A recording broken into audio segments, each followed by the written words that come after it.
Assalamualaikum warahmatullahi wabarakatuh. Salam sejahtera buat Sobat Lin Whitening dimanapun berada. Oke, Bim akan lanjutkan cerita Yechen-nya. Tapi seperti biasa, bantu tekan tombol like dan berkomentar juga. Terima kasih sesudah dan sebelumnya. Oke, seperti biasa, bantu Mimin tekan tombol like. Jangan lupa Tuan dan Nana, terima kasih. Oke, guys. Bab 1756 sampai bab 1760. Pertanyaan retoris Ye Chen membuat Ye Tianxiao terdiam. Orang lain yang baru saja diliputi amarah juga langsung layu saat ini. Faktanya, mereka tahu betul bahwa ketika mereka melarikan diri dari Yanjing semalaman kemarin, mereka tidak menghargai kekerabatan mereka dan sama sekali tidak ingin terlibat dengan keluarga Ye. Jadi saat ini, Ye Chen menipu mereka di depan Wan Pojun, dan mereka hanya bisa mematahkan gigi dan menelannya.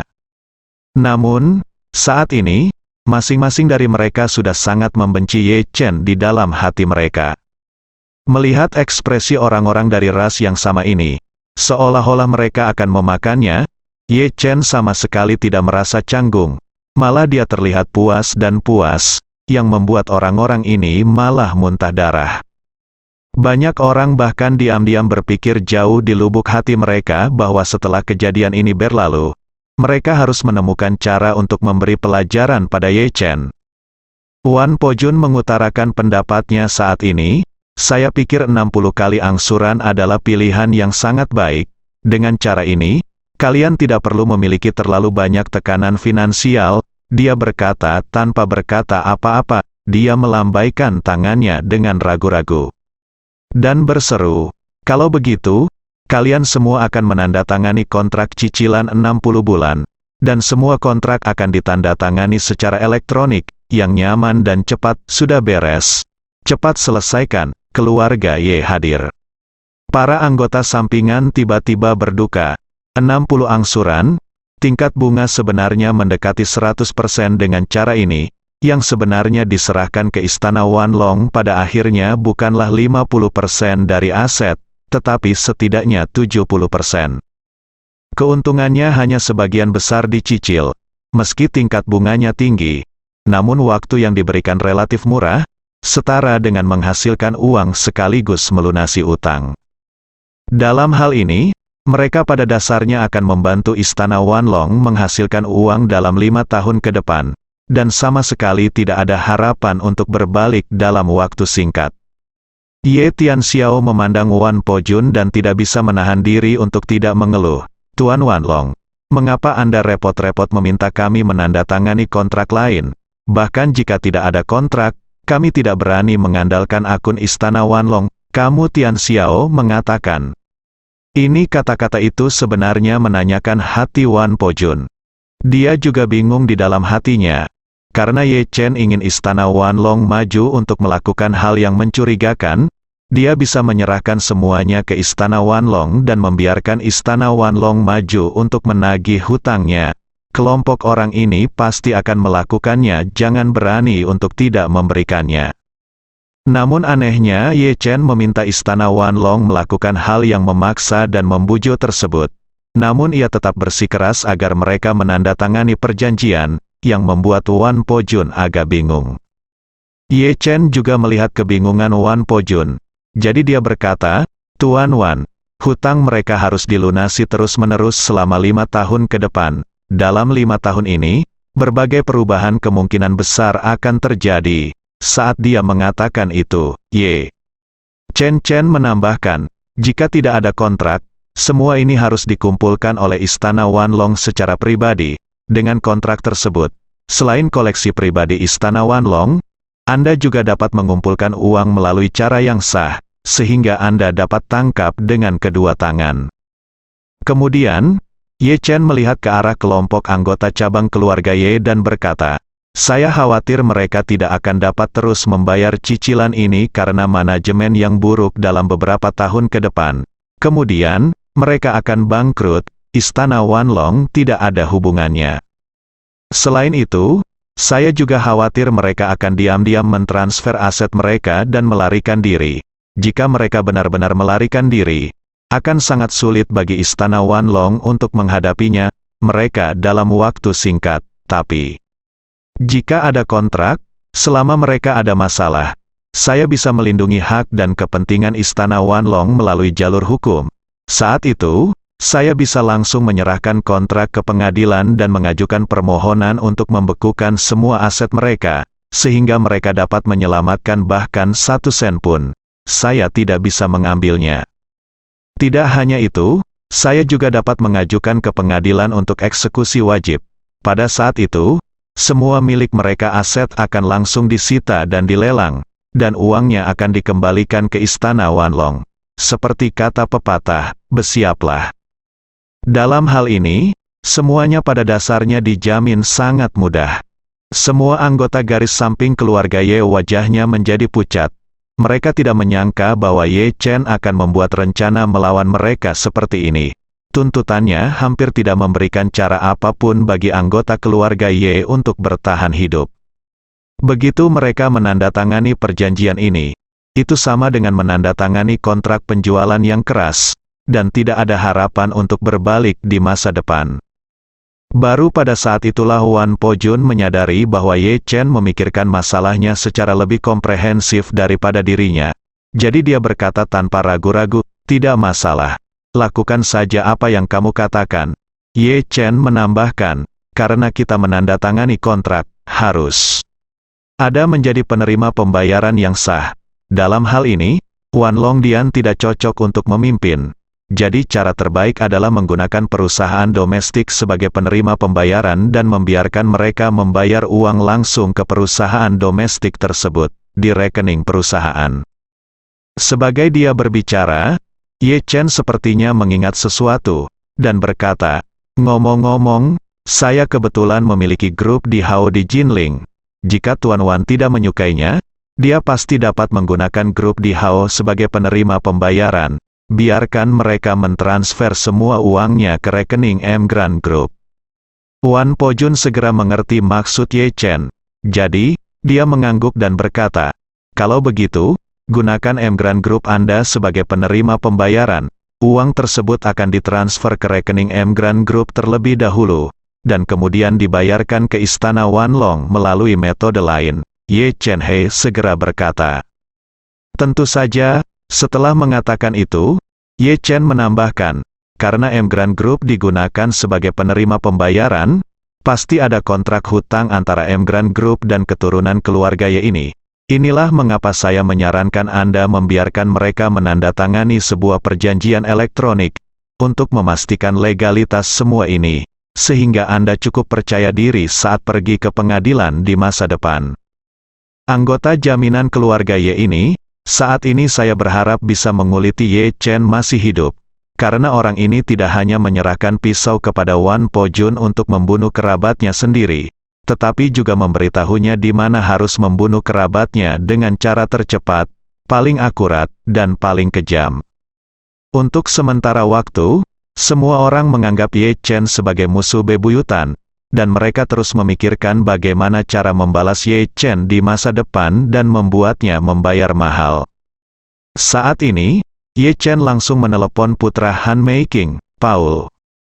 Di telepon, Ye Chen menjelaskan persyaratan kontrak kepada Paul secara detail. Namun dia tidak menyebutkan lebih detail, begitu pula keluarga Ye dan Istana Wanlong. Dia hanya meminta Paul memanfaatkan waktu untuk menerbitkan kontrak sesuai kebutuhannya, kontrak elektronik. Paul sendiri telah bekerja sebagai pengacara selama bertahun-tahun. Pada dasarnya, dia memiliki template yang sangat ketat untuk kontrak apapun.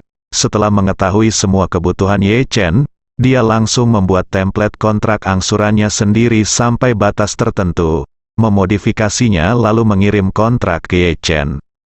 Setelah Ye Chen mendapatkan kontrak, dia memeriksanya dan menemukan bahwa tidak ada masalah atau bug di dalamnya. Jadi dia menyerahkan kontrak tersebut kepada Wan Pojun. Setelah Wan Pojun mendapatkan kontrak, dia segera meminta seluruh cabang keluarga Ye untuk menandatangani perjanjian tersebut. Bagaimana mungkin anggota keluarga Ye ini berani menolak? Jadi mereka menyelesaikan tanda tangan elektronik satu demi satu. Dan pihak A dalam perjanjian itu adalah M Grand Group milik Ye Chen. Emgrand Group milik Ye Chen tiba-tiba memiliki utang lebih dari 300 miliar yuan, melebihi nilai pasar seluruh Emgrand Group. Menurut kontrak, 300 miliar yuan akan dilunasi dalam 60 kali angsuran selama 5 tahun.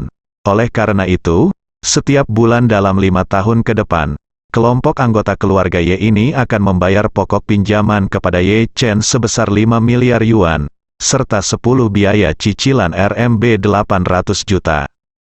Dan mereka akan membayar kembali uang ini selama 5 tahun tanpa gagal. Tepat ketika Ye Chen sedang menyelesaikan semua perjanjian cicilan untuk cabang agunan keluarga Ye, keluarga William Rothschild juga menjual pot tersebut dan membayar sisa dana di tempatnya. Hanya dalam satu upacara pemujaan leluhur, Ye Chen telah meningkatkan uang tunai sebesar 5 miliar euro, uang tunai 200 miliar yuan, dan utang dengan pokok lebih dari 300 miliar yuan dan bunga 5 tahun lebih dari 200 miliar yuan. Ye Chen akhirnya mengerti kenapa banyak kaisar dalam sejarah suka mengeksploitasi berbagai raja bawahan, bahkan seringkali rumahnya disita dan dipenggal. Alasan utamanya adalah karena raja-raja bawahan ini memindahkan perbendaharaannya satu persatu dan begitu gemuk. Jika mereka setia kepada raja, maka semuanya mudah untuk dikatakan. Tetapi jika mereka bahkan tidak memiliki ide dasar tentang kesetiaan kepada raja, lalu tunggu apa lagi jika rumahnya tidak disita? Jika mereka tidak menyita rumah mereka dan mengurangi kekuatan mereka sekarang, mereka mungkin akan mulai memikirkan tahta suatu saat nanti. Wan Pojun menemani Ye Chen dalam drama itu untuk waktu yang lama. Melihat debu sudah mengendap, dia mendatangi Ye Chen dan berbisik di telinganya, "Tuan Ye, kapan Anda akan mengatakan yang sebenarnya kepada mereka?" Ye Chen berkata dengan santai, "Jangan terburu-buru, masalahnya belum selesai. Kamu bisa meminta mereka semua untuk memulai dari kaki Gunung Yeling nanti dan mendaki Gunung Yeling untukku dengan 3 langkah dan 1 kou tau. Aku akan menunggu mereka di Gunung Yeling." Wan Pojun buru-buru berkata, "Tuan Ye, dibutuhkan setidaknya setengah hari untuk mendaki dari sini dalam 3 langkah. Saya khawatir hari akan gelap saat mereka mendaki. Mengapa tidakkah kamu kembali dan istirahat dulu? Menunggu mereka selesai, aku akan menjemputmu lagi." Ye Chen menggelengkan kepalanya dan berkata dengan tenang, "Tidak perlu. Aku akan menunggu mereka di gunung, selama mereka memanjat. Kebetulan aku juga bersama orang tuaku. Menunggu mereka memanjat. Setelah aku naik ke sana, aku akan mengungkap jawaban misterinya." Setelah mengatakan itu, Ye Chen berkata lagi, "Pojun, jangan tinggallah di Gunung Yeling lagi. Carilah kuburan yang bagus untuk orang tuamu dulu, dan biarkan mereka dimakamkan sesegera mungkin. Tinggalkan saja beberapa tenaga di sini." Wan Pojun berlutut dan beribadah sepanjang malam di Gunung Yeling tadi malam. Meskipun dia yakin dan rela, karena peti mati orang tuanya juga ada di Gunung Yeling, dia masih merasa sangat bersalah pada orang tuanya. Awalnya, dia ingin mengistirahatkan orang tuanya sesegera mungkin, tetapi Ye Chen tidak mengatakan apa-apa, dan dia tidak berani berbicara. Sekarang Ye Chen mengambil inisiatif untuk mengatakannya, dia tentu saja sangat berterima kasih. Jadi, dia berkata dengan penuh emosi, "Terima kasih, Tuan Ye. Kalau begitu saya akan turun gunung untuk mengurus urusan pemakaman orang tua saya. Jika Anda butuh sesuatu, tolong beritahu tentara Istana Wanlong kapan saja, atau telepon aku langsung. Aku akan melakukan yang terbaik, kemarilah cepat." Ye Chen tersenyum sedikit dan berkata, "Tidak perlu, pergi saja dan lakukan urusanmu. Kali ini kamu dengan gegabah mengeluarkan peti mati orang tuamu dan mengganggu ketenangan rumah dua tetua. Itu memang terlalu terburu-buru, kuburkan kembali mereka. Demi perdamaian, lebih baik aku menjaganya. Itu bisa dianggap sebagai kompensasi." Wan Pojun mengangguk berulang kali karena malu. Dia tidak tahu bahwa dia ceroboh dan tidak berbakti. Dia telah menyesalinya berkali-kali di dalam hatinya. Sekarang dia hanya ingin melakukan yang terbaik untuk menebusnya. Jadi ketika dia mendengar kata-kata Ye Chen, dia merasa lebih malu dan berkata dengan cepat, "Tuan Ye, Anda benar. Ya, bawahan saya harus menjaganya dengan baik. Ye Chen mengangguk sedikit dan berkata, Anda tidak perlu khawatir tentang hal-hal di sini. Saya akan berbicara dengan keluarga Ye nanti tentang apa yang terjadi di Gunung Yeling. Semuanya akan diselesaikan. Biarkan aku yang mengambil keputusan, lalu kamu bisa pergi dulu. Wan Pojun buru-buru berkata, aku akan melakukan apa yang diperintahkan. Sementara Ye Chen dan Wan Pojun berbisik, lebih dari 700 cabang keluarga Ye para anggota diam-diam memandang mereka berdua dengan gelisah. Apa yang mereka pikirkan saat ini adalah Ye Chen pasti memfitnah tentara luar, dan mereka tidak tahu kejahatan apa yang dia tahan. Di mata mereka, Ye Chen sama bencinya dengan pengkhianat saat itu. Saat ini, Wan Pojun datang ke depan semua orang dan berkata dengan lantang, kalian semua dengarkan aku, semua yang terjadi di sini akan diputuskan oleh Ye Chen. Kalian harus mematuhi perintahnya dan tidak boleh ada pembangkangan, jika tidak, aku tidak akan pernah lepaskan dia. Begitu Wan Pojun mengucapkan kata-kata ini, semua orang di keluarga Ye hampir pingsan di tempat. Awalnya, mereka mengira Ye Chen baru saja menyerah kepada Istana Wanlong dan menjadi antek Istana Wanlong. Namun mereka tidak menyangka Wan Pojun akan menganggapnya begitu serius. Tepat ketika mereka tercengang, Ye Chen menghampiri Wan Pojun dan berkata, kamu, keturunan keluarga Ye, mengabaikan keselamatan keluarga dan leluhur yang dimakamkan di kuburan leluhur pada saat kritis. Jika kamu tidak diizinkan untuk membayar cukup, saya khawatir arwah nenek moyang kita dan nenek moyang kita di surga tidak akan setuju dengan harganya. Jadi mulai sekarang, saya ingin kalian masing-masing bersujud dalam 3 langkah dan mendaki Gunung Yeling dengan berlutut untuk saya, dan memberi penghormatan secara langsung kepada leluhur dan leluhurmu yang terkubur di gunung. Bertobatlah.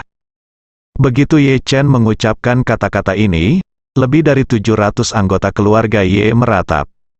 Mereka sudah menghabiskan hampir seluruh uangnya dan menandatangani akad pembayaran angsuran yang bisa disebut akad jual beli. Bisa dikatakan mereka telah kehilangan sebagian besar kekayaannya. Namun meski begitu, mereka belum melewati rintangan tersebut. Kini Ye Chen justru meminta mereka beribadah di Gunung Yeling dalam 3 langkah.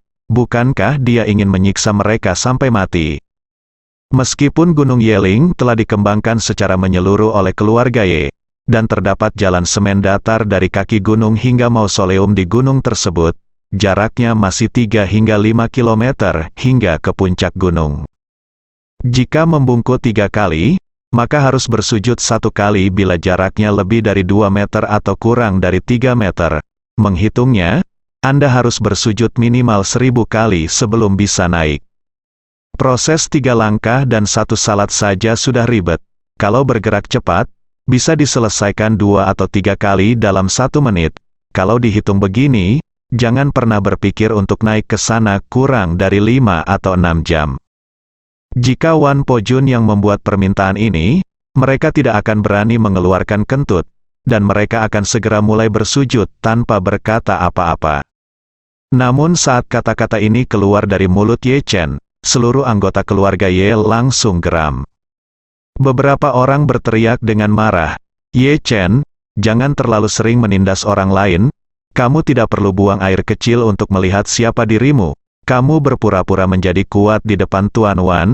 Apa bedanya antara kamu dan pengkhianat? Ada juga orang jahat. Dia terlalu banyak berpikir dan sengaja ingin menimbulkan konflik antara Ye Chen dan Wan Pojun. Jadi dia menuduh, Ye Chen, ayahmu Ye Changying adalah pelaku yang membunuh Wan Hall Master, orang tuamu saat itu. Bahkan jika Wan Hall Master memelihara 100.000 anjing, ini bukan giliranmu untuk menggonggong di sini.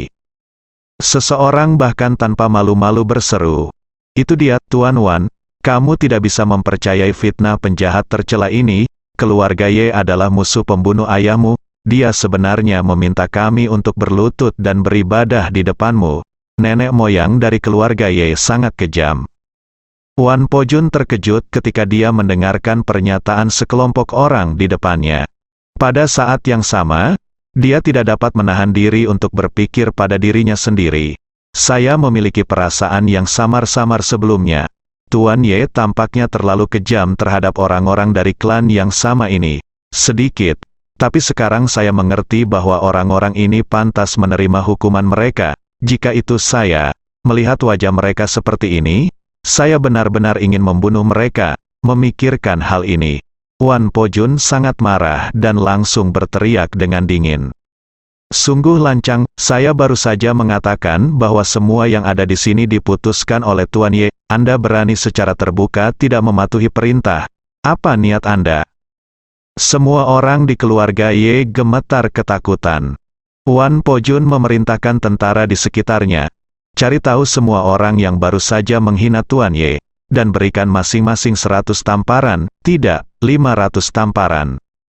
Wan Po-jun sangat menghargai persahabatan, yang juga menjadi kunci istana Wanlong dapat beroperasi hingga saat ini dan meraih hasil yang luar biasa.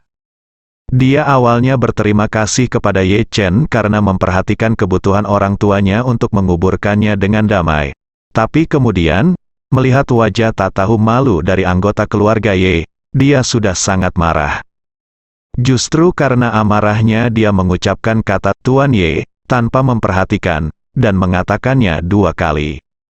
Kali ini, anggota keturunan keluarga Ye ini merasakan rasa yang tidak biasa di mulut mereka. Jika keluarga Ye benar-benar menyerah dan menyerah kepada istana Wanlong, maka Wan Po-jun menerima Ye Chen sebagai antek, maka tidak akan sulit untuk memahaminya. Namun, Wan Po-jun tiba-tiba memanggil Ye Chen sebagai Tuan Ye. Sepertinya ada yang tidak beres. Namun, sebelum mereka terlalu terkejut, banyak tentara dari istana Wanlong bergegas ke kerumunan dan menyeret keluar semua orang yang berbicara begitu berani. Segera setelah itu, tamparan seperti petasan bergema di seluruh lembah. Para prajurit istana Wanlong semuanya ahli dalam seni bela diri. Kekuatan lengan mereka hampir sama kuatnya, atau bahkan lebih tinggi, dari harimau dewasa. Jika dia tidak ditampar, dia mungkin sudah mati. Meskipun Ye Chen sangat tidak puas dengan kelompok anggota keluarga Ye ini, dia belum berpikir untuk mengambil nyawa mereka. Jadi, dia menghentikannya dan berkata, "Oke, tidak perlu berkelahi." Ye Chen hanya mengucapkan 6 kata ini dengan ringan, dan para prajurit Aula Wanlong segera menghentikan gerakan mereka satu persatu. Adegan ini membuat anggota keluarga Ye semakin terkejut. Jika Wan Po-jun dengan hormat memanggil Ye Chen, Tuan Ye, barusan, yang membuat mereka bingung, maka cara para prajurit istana Wanlong ini mematuhi kata-kata Ye Chen sudah cukup untuk membuat mereka bingung. Hampir setiap anggota keluarga Ye menanyakan pertanyaan yang menyentuh hatinya, mengapa Wan Po-jun dan para prajurit istana Wanlong sangat menghormati Ye Chen?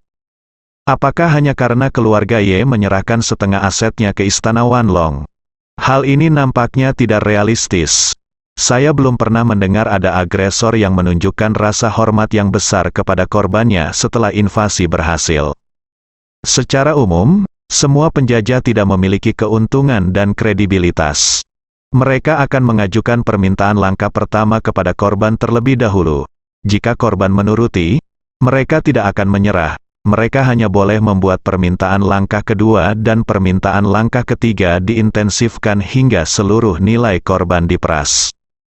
Bahkan jika dia memiliki reputasi tinggi di istana Wanlong, dan dia menepati janjinya setelah keluarga Ye memberikan setengah dari asetnya dan tidak lagi mempermalukan keluarga Ye, dia tidak akan pernah bisa begitu menghormati keluarga Ye.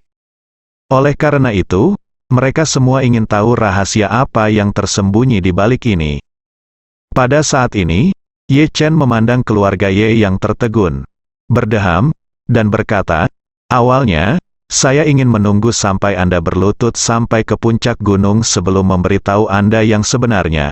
Tetapi karena Anda semua punya jika aku curiga, aku akan berhenti berpura-pura dan menunjukkan kartuku."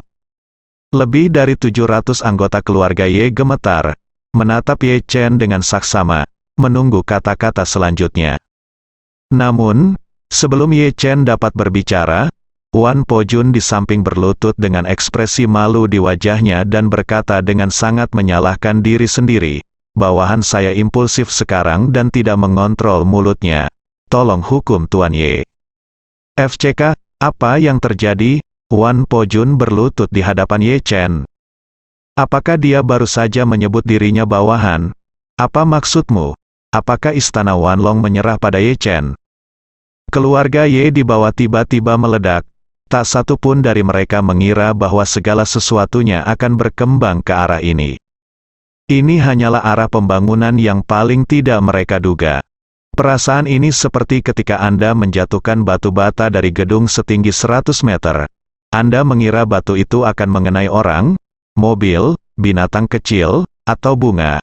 Tetapi apakah Anda berani memikirkannya? Banner Zuan tidak hanya tidak jatuh, tapi sebenarnya ia menumbangkan gravitasi dan terbang ke atas, hingga keluar dari atmosfer. Inilah yang dirasakan kelompok anggota keluarga Ye saat ini.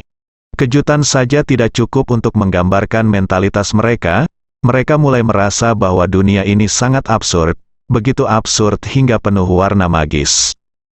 Semua orang buru-buru kabur karena takut pada Wan Po Jun. Siapa yang mengira Wan Po Jun akan menjadi bawahan Ye Chen? Pada saat ini, Ye Chen melambaikan tangannya ke Wan Po Jun dengan acuh tak acuh dan berkata dengan tenang, "Tidak apa-apa, selalu ada pertikaian, cepat atau lambat." Setelah mengatakan itu, Ye Chen melihat ke lebih dari 700 daun anggota. Dari di sela-sela keluarga bertanya dengan suara dingin, "Apakah menurut Anda keluarga Ye pasti akan gagal di depan istana Wanlong?" Tak satu pun dari lebih dari 700 orang di bawah ini yang berani menjawab. Ye Chen bertanya lagi, "Apakah menurut Anda keluarga Ye akan hancur kali ini? Jadi Anda tidak sabar untuk memutuskan hubungan dengan keluarga Ye?" Lebih dari 700 orang tampak panik, tetapi tetap tidak ada yang berani berbicara. Ye Chen bertanya lagi, "Apakah menurutmu sayapmu sudah mengeras? Dan bahkan jika keluarga Ye hancur total kali ini, itu tidak akan mempengaruhi masa depanmu." Di antara lebih dari 700 orang, banyak orang sudah mulai dia buru. Buru menyeka keringat dingin di keningnya.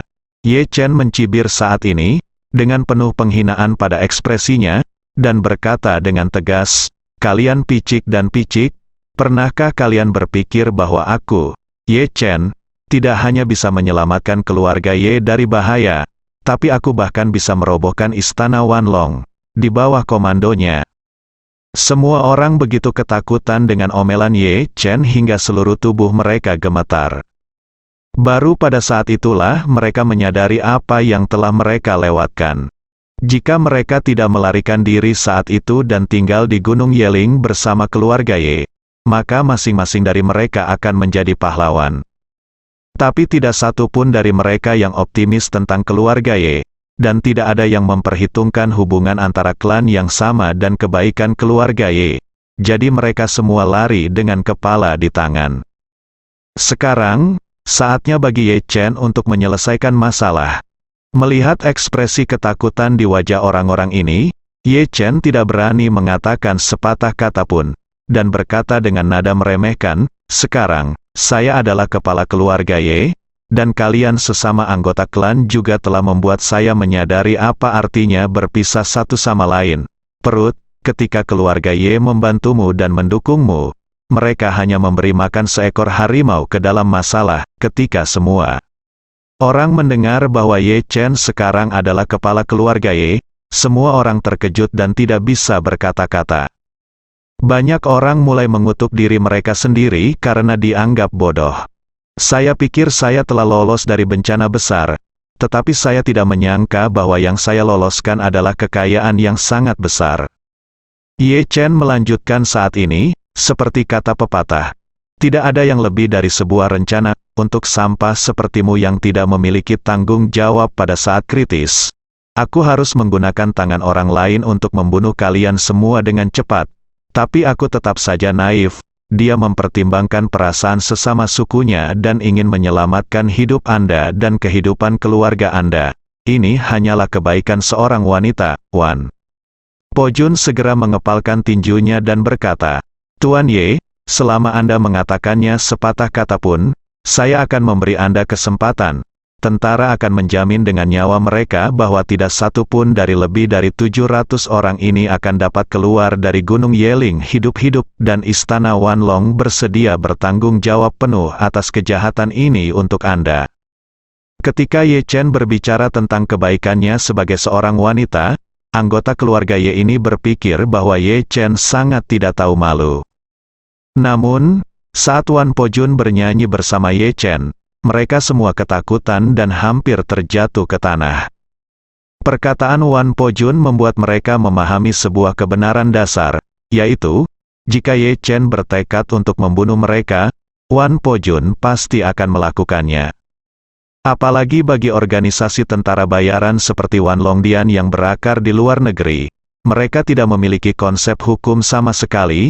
Paling buruk, tidak ada yang bisa berbuat apapun terhadap mereka jika mereka pergi ke daerah yang dilanda perang. Akibatnya, sekelompok orang tidak tahu siapa yang memulainya terlebih dahulu, dan mereka semua berlutut di tanah, bersujud dan memohon. Ye Chen, lebih buruk dari kami babi dan anjing. Tolong beri kami kesempatan lagi. Mulai sekarang, kami akan setia kepada keluarga Ye. Bahkan jika langit runtuh, kami tidak akan lari lagi. Ye Chen, kenapa kamu memulai kami? Kami semua bersedia mengaku bersalah dan menerima hukuman. Saya hanya meminta Anda untuk mengampuni hidup kami demi fakta bahwa kami semua adalah ras yang sama. Jadi agar kita bisa melakukan penebusan untuk keluarga Ye di masa depan, ya. Ye Chen, bagaimanapun juga, kita semua berasal dari ras yang sama dan lahir dari akar yang sama. Mengapa terburu-buru bertengkar satu sama lain? Bahkan jika kami melakukan banyak kesalahan, kami hanya penakut dan takut hidup dan mati. Kami tidak pernah ingin menyakiti keluarga Ye. Bisakah Anda mengampuni kami kali ini? Melihat air mata mengalir di wajah mereka, Ye Chen berkata dengan ekspresi tegas, "Karena kita semua berasal dari ras yang sama, bukan tidak mungkin untuk menyelamatkan nyawamu. Tetapi kamu harus bersujud terlebih dahulu 3 langkah dari sini. Daki Gunung Yeling untukku dan akui leluhur keluarga Ye. Lalu aku akan melakukannya. Pertimbangkan apakah akan bersikap lunak kepadamu." Setelah mengatakan itu, Ye Chen berkata lagi, "Dengarkan aku. 50% yang naik lebih dulu. Aku tidak akan menghukummu terlalu banyak untuk saat ini. Tetapi 50% dikembali harus berlutut selama 24 jam setelah mereka bangun." Begitu kata-kata ini keluar, salah satu anggota cabang keluarga Ye dengan bersemangat berseru, saya akan merangkak saja." Setelah mengatakan itu, dia segera bersujud ke arah Gunung Yeling, lalu berdiri, mengambil 3 langkah, berlutut di tanah, dan bersujud lagi. Melihat ini, orang lain bergegas berkata, saya akan bersujud juga. Saya akan bersujud juga. Untuk sesaat, semua orang menjadi gila, bersujud sampai ke Gunung Yeling. Ye Chen meminta tentara Istana Wanlong untuk mengawasi sekelompok orang ini untuk mencegah mereka menyelinap. Jadi dia mengabaikan sekelompok orang itu dan berjalan mendaki Gunung Yeling sendirian. Saat ini, di Gunung Yeling, geng keluarga Ye masih berlutut dengan patuh. Melihat Ye Chen kembali, mata semua orang penuh ketakutan dan kekaguman. Tuan Ye juga berada di gunung saat ini. Ketika dia melihat Ye Chen datang, dia buru-buru maju dan bertanya kepadanya, "Chener, apakah semuanya baik-baik saja di sisi Nordik? Saya telah melihat beritanya. Ratu dari Nordik telah secara resmi mengumumkan penghapusan hak waris Olivia atas tahta juga diumumkan akan diteruskan ke Helena dalam 3 hari. Ye Chen mengangguk dan berkata dengan tenang, pihak Nordik telah menyelesaikannya. Setelah Helena naik tahta, keluarga Ye akan secara resmi untuk melakukan kerjasama bisnis dengan keluarga kerajaan Nordik. Saya akan mengirimkan tim bisnis untuk mewawancarai Helena." Tuan Ye berkata dengan kagum, "Chener, dapatkah tahta Nordik berpindah tangan dalam waktu sesingkat itu waktu? Dan biarkan keseluruhan pola keluarga kerajaan Nordik telah berubah drastis, dan saya khawatir hanya Anda satu-satunya di dunia yang bisa melakukannya." Ye Chen tidak menganggap serius sanjungan lelaki tua itu. dan hanya berkata dengan acuh tak acuh, keluarga kerajaan Nordik akan menjadi batu loncatan bagi keluarga Ye untuk memasuki Eropa di masa depan. Jadi kerjasama yang relevan harus dipromosikan dengan cepat dan dilaksanakan dengan cepat, dan tidak boleh ada kesalahan. Apalagi kali ini kita berangkat ke Eropa Utara. Kita tidak bisa semuanya dibentuk oleh manajer profesional. Kita masih membutuhkan anggota langsung dari keluarga Ye untuk menunjukkan perhatiannya. Jadi kita harus pilih orang yang cocok untuk pergi ke sana, Tuan. Ye mengangguk berulang kali, itu wajar, Chener. Apakah menurutmu kamu harus pergi ke sana secara pribadi atau haruskah aku pergi ke sana atas namamu? Ye Chen berpikir sejenak dan berkata, bagaimanapun, Helena adalah seorang gadis muda.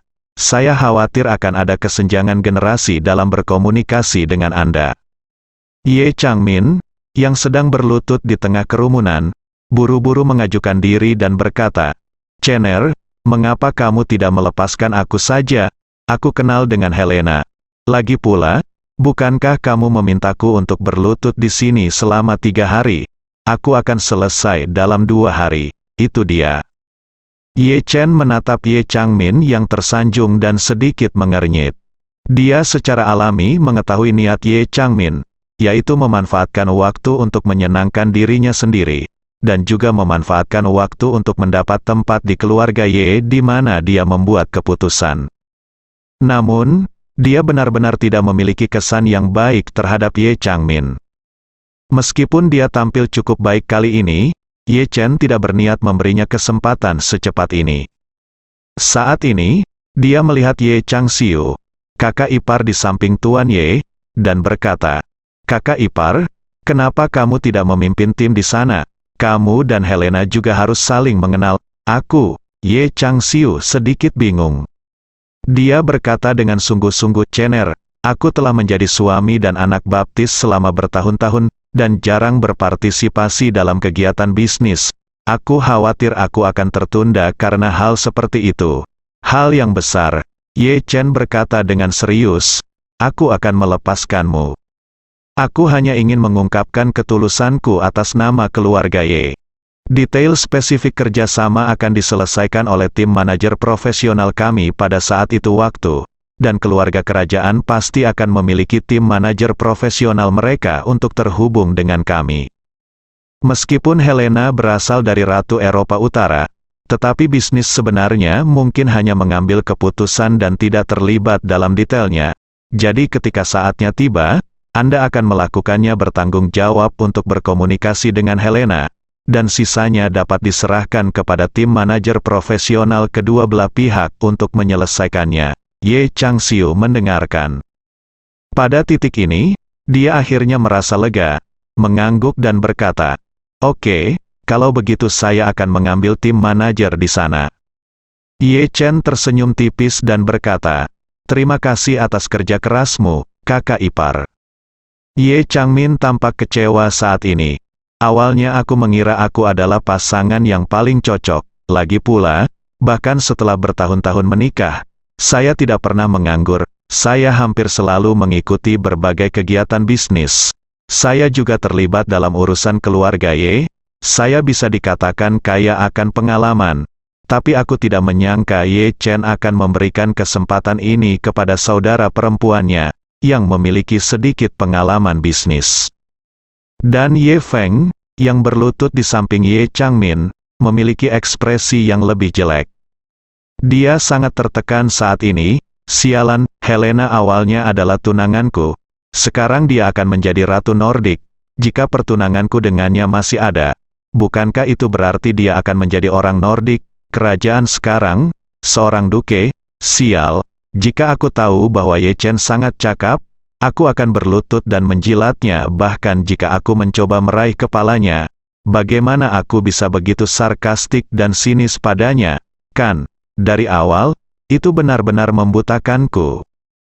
Ayah Ye Feng, Ye Changkong, bahkan lebih tertekan. Dia berpikir dalam hati, saya hampir menikahi Ratu Eropa Utara sebagai menantu perempuan saya. Tapi sekarang menantu perempuanku telah melarikan diri. Aku harus tinggal di sini selama 3 tahun. bukankah ini memalukan? Bukan begitu. Ye Changkong dan Ye Feng lebih dari satu-satunya anggota keluarga Ye yang menyesal. Setiap anggota keluarga Ye yang berlutut di sini merasa sangat menyesal saat ini. Jika mereka tahu bahwa Ye Chen sangat cakap, mereka tidak akan menyinggung perasaannya bahkan jika mereka mati. Apalagi diam-diam membeli Xiao Yi dan berencana untuk menyerah kepada Wan Pojun. Mereka sekarang seperti para pengkhianat setelah kemenangan perang anti-Jepang. Selain menyesal, masing-masing merasa malu dan tidak berdaya. Saat ini, di belakang keluarga Ye, ada dua orang yang berlutut. Kedua orang ini adalah Su Chengfeng dan Su Soudao, ayah dan anak dari keluarga Su. Awalnya, sudah waktunya bagi mereka untuk berlutut setelah berlutut di Aula Wanlong sepanjang hari dan malam. Tetapi Su Chengfeng bersikeras menarik Su Soudao untuk terus berlutut sampai Ye Chen tiba.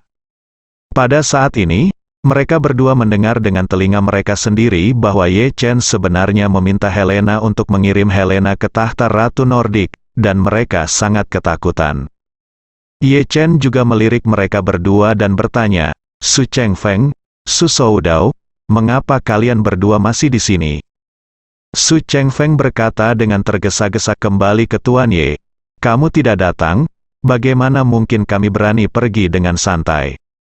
Ye Chen tersenyum dan berkata dengan santai, oke, kalian berdua tidak perlu bertindak di sini lagi, kembali dan bersiap-siap dan berpisah. Setelah mengatakan itu, Ye Chen memikirkan Olivia dan berkata, ngomong-ngomong, Su Chengfeng, saya telah menemukan sekelompok pekerja jangka panjang untuk rumah masa depan Anda di Madagaskar. Di antara mereka adalah Putri Olivia dan keluarganya yang terdiri dari 3 orang dari keluarga kerajaan Nordik. Kapan waktunya datang, kami akan memperlakukan mereka sebagai mantan budak kulit hitam, menanam dan memotong kapas. Serahkan semuanya seperti tebu kepada mereka. Su Chengfeng tidak bisa menahan diri untuk tidak menggigil dan berpikir dalam hati. Olivia ini bukan hanya putri keluarga kerajaan Nordik, tetapi juga pewaris tahta sebelumnya. Ayahnya yang mulia, yang juga merupakan pangeran dari keluarga kerajaan Nordik, ingin seluruh keluarga mereka bekerja sebagai pekerja jangka panjang di rumah saya di masa depan. Ye Chen agak terlalu ceroboh tentang martabat keluarga kerajaan Nordik. Meskipun dia berpikir demikian dalam hatinya, Su Chengfeng tetap menyetujuinya berulang kali. Setelah turun, dia berkata dengan penuh syukur, terima kasih atas kerja keras Anda, Tuan Ye, tapi kamu harus memikirkan segalanya untukku. Ye Chen berkata dengan tenang, ketika kamu pergi ke Madagaskar, kamu harus mengaturnya dengan baik untukku. Aku mungkin masih memiliki orang untuk dikirimkan kepadamu di masa depan. Su Chengfeng panik dan tidak bisa menahan diri untuk bertanya pada dirinya sendiri. Saya pergi ke Madagaskar kali ini. Apakah Anda akan menjadi tuan tanah setempat, atau Anda akan menjadi sipir Ye Chen?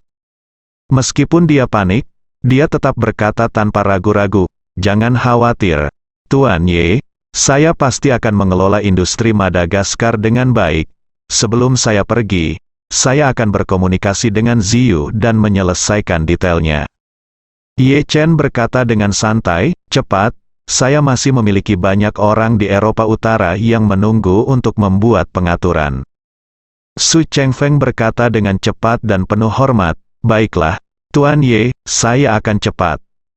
Ye Chen mengangguk sedikit dan berkata, oke, mulai sekarang, sisa Ye Lingsan akan menjadi urusan keluarga Ye, pergilah. Setelah itu, dia memanggil beberapa tentara istana Wanlong dan berkata, kalian, antar mereka berdua, pergi ke istana Buckingham untuk mencari Su Ziyu dan minta mereka melakukan semua yang mereka janjikan. Beberapa tentara istana Wanlong segera menyerahkan tangan mereka. Dia berkata, baiklah, Tuan Ye, bawahan saya pasti akan melakukan apa yang Anda katakan. Melihat Su Chengfeng dan Su Soudao dibawa pergi, Ye Chen memandang keluarga Ye yang berlutut di depannya, lalu menoleh ke Ye Zongquan dan berkata, aku akan pergi ke rumah orang tuaku. Tetaplah di depan roh untuk sementara waktu, dan ketika sekelompok orang dari bawah gunung bersujud ke atas, biarkan mereka berlutut di sini dulu. Ye Zongquan berkata tanpa ragu-ragu, tidak masalah. Chen, silakan, ajari aku di sini. Ye Chen mengangguk. Dia berjalan melewati beberapa baris batu nisan sendirian, berjalan ke mausoleum orang tuanya, dan perlahan berlutut. Menatap foto orang tuanya, Ye Chen dipenuhi dengan emosi. Dia tidak bisa menahan diri untuk berbisik pelan, "Ayah, anakku sekarang adalah kepala keluarga Ye. Jika kakek mewariskan kepala keluarga kepadamu sebelumnya, aku akan mencintaimu dan ibuku. Dia tidak akan meninggalkan kampung halamannya dan pergi ke Aurus Hill. Dia juga tidak akan dibunuh. Ayah dan ibu, yakinlah bahwa anakku pasti akan menemukan pembunuh yang membunuh kalian berdua saat itu dan membalaskan dendam kalian berdua." Berbicara tentang ini, Ye Chen melihat wajah tampan ayahnya dipotret dan tersedak. "Ayah, aku tahu kamu selalu ingin meneruskan keluarga Ye dan membuat keluarga Ye berdiri di puncak dunia. Sekarang, milikmu Nak telah memutuskan untuk menggendongmu. Bendera tahun-tahun itu suatu hari nanti akan menjadikan keluarga Ye keluarga teratas di dunia." Setelah mengatakan itu, Ye Chen melihat potret ibunya lagi dan berkata dengan malu, "Bu, mereka semua menyarankanku untuk pergi menemuinya. Temui kakek dan nenekku. Aku yakin kamu juga ingin aku pergi dan menemui mereka. Hanya saja aku jarang berinteraksi dengan kakek dan nenekku, dan sekarang kamu sudah tidak ada lagi di sini, aku benar-benar tidak tahu bagaimana menghadapi mereka, jadi masalah ini mungkin untuk saat ini.